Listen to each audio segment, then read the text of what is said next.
right, week 7, day 2. This should be April 9th when you're following along on your syllabus. So this is chapter 14 that we're talking about today. I will again split this video into 2 halves so it's a little bit easier to load and perhaps a little bit easier for you to watch in chunks. So we'll talk about what we're going to hear first, and then I'll stop, and then part 2 will be when we're listening to those musical examples. So as we move on here in that classical period, we want to take a little bit closer look at, in particular, the newer genres, I guess is what I want to say, the newer types of pieces. So that sonata, which yes, we did see starting to come about at the end of the Baroque, the concerto, and how it is now always a single instrument, that concerto grossi does not come into play anymore. That new chamber type of work, that string quartet, and then we'll take a little look at how opera with that buffa style or that comic style is different from the opera seria. So again, just reviewing that sonata. When you are hearing the word sonata, this is talking about a piece versus our last lecture, which was sonata form or sonata allegro form, which was the first movement of those symphonies. So if you were talking about sonata, the type of piece in the classical era, it is for 1 or 2 instruments, usually a solo instrument and piano or just piano. It's usually a multi-movement piece, so you know that that means that you've got standalone sections that can be performed. Most of them are 3 movements, although you do come across some that are in 4. It was meant for the amateur musician. A lot of composers wrote them to be played at home, chamber music, played in small groups. They weren't necessarily performed at concerts. Concerts usually were showcasing larger works. Today it is very common to go to a bassoon recital or a piano recital and hear a sonata. So the sonata now are being played by everyone, but back in the classical period, they were mainly teaching pieces. Teachers still use them. Teachers, violin teachers, bassoon teachers, piano teachers still use them today, and they are an important form on recitals or concerts today. The structure of that sonata is very similar to the structure of the concerto, usually 3 movements. The piano was the favorite instrument. It was the new kid on the block. Everybody was excited about it. Haydn, Mozart, Beethoven, those are your big 3 classical composers, all wrote very, very huge piano sonata outputs in the classical era. If it was a sonata for a solo instrument with piano, the piano was an equal partner. Both, if it was a violin sonata, the violin part and the piano part, both were very technical, both were very virtuoso. So that's different than in the way the harpsichord was treated. The harpsichord was always the accompaniment, or was usually in the background. So typically 3 movements. As I said, it's not uncommon to find a few sonatas that have 4, but typically they're going to have 3 movements. They're going to follow that first movement being fast, the second movement being slow, and the third movement being fast. You usually are going to find that sonata form here. You have a wide variety of choices that you find in that slow movement, and that third fast movement is a rondo. So very typical of what we saw in the symphony without that dance movement, and very typical of what we're going to see happen to our classical concerto. In the lecture after your second exam, we will dive into a piano sonata in particular in a little bit more detail. For right now, make sure that you understand the difference between a sonata, or if we're talking about sonata form. With that concerto, we are going to see the same thing happening. The movement plan is the same. We're going to have that first movement of sonata allegro form. You are going to see that second movement be somewhat of a choice. It could be a simple AB, it could be an ABA, it could be a theme and variations.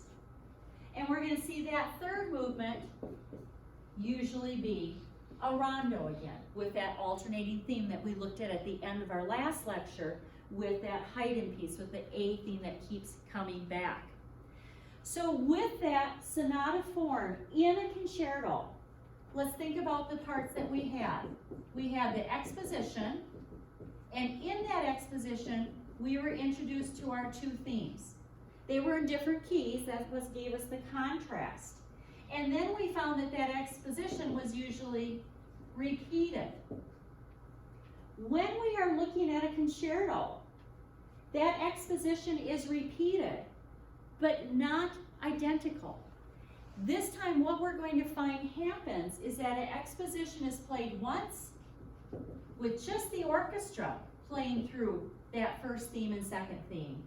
And then on the second time, or on the repeat, that first and second theme is played by the soloist with the orchestra. This becomes termed a double exposition. So in a concerto, you get that exposition twice, a double exposition. The composer that started this is Mozart. That's not surprising. He was a piano virtuoso. He wrote 34 concertos, and he perfected this form of the double exposition. And so we're going to listen to a concerto today, and that's what I want you to listen for, is how that exposition comes twice. After that exposition, we're going to move through those same types of sections that we saw happen with the symphony. It'll go into a development with the orchestra and the soloist. We will have a recapitulation with the orchestra and the soloist together. These two sections are not going to be done twice. The other thing that I'd like you to notice when you are listening to this Mozart piano concerto is that we also have a cadenza. We've talked about those with concertos and concerto grossi in the Baroque period. They become even more elaborate and more common in the classical period. They still are not usually written out. It still is improv. It's still a way of a performer showing their expertise in what they can come up with for a cadenza. So as you listen to this piano concerto number 23 in A by Mozart, listen to the complexity. Listen to the virtuosity of the soloist. But in particular, listen to how the exposition is done twice. Once by the orchestra, once by the soloist with the orchestra, and then the development and the recapitulation are done together. This sonata or piano concerto in A is one of his more well-known ones.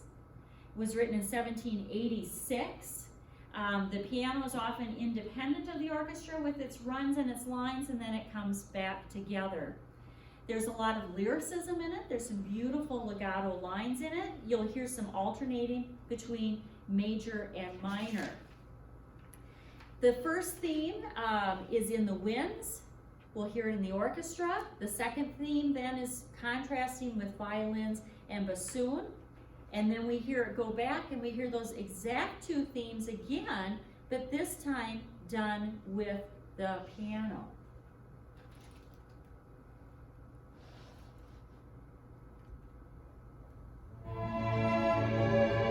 Here's theme one.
there's theme 1 again. So here's your second time through that exposition.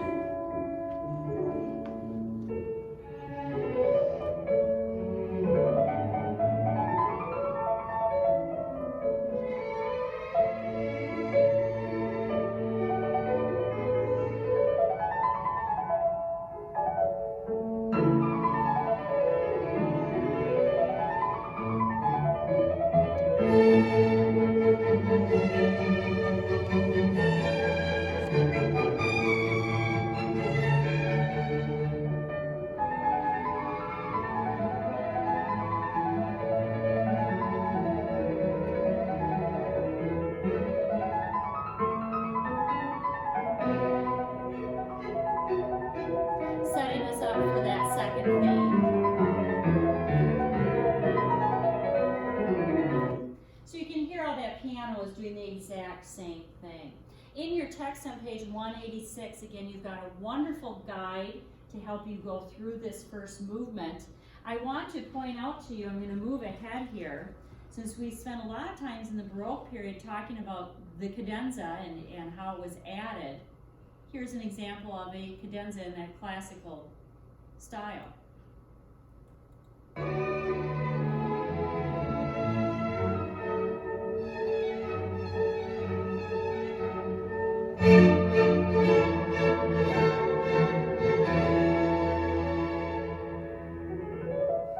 So orchestra stopping, the pianist is improvising on the themes that have been used in this first movement.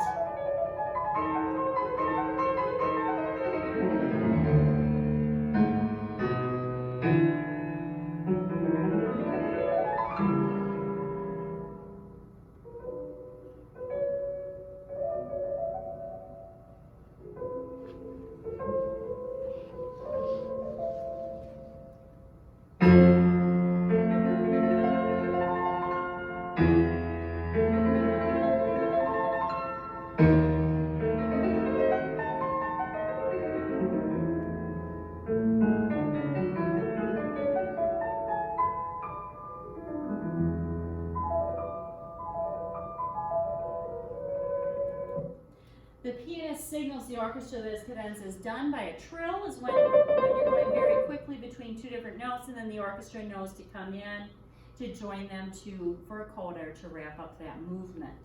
So again, take the time to listen to that. I did put the entire concerto on your Canvas page.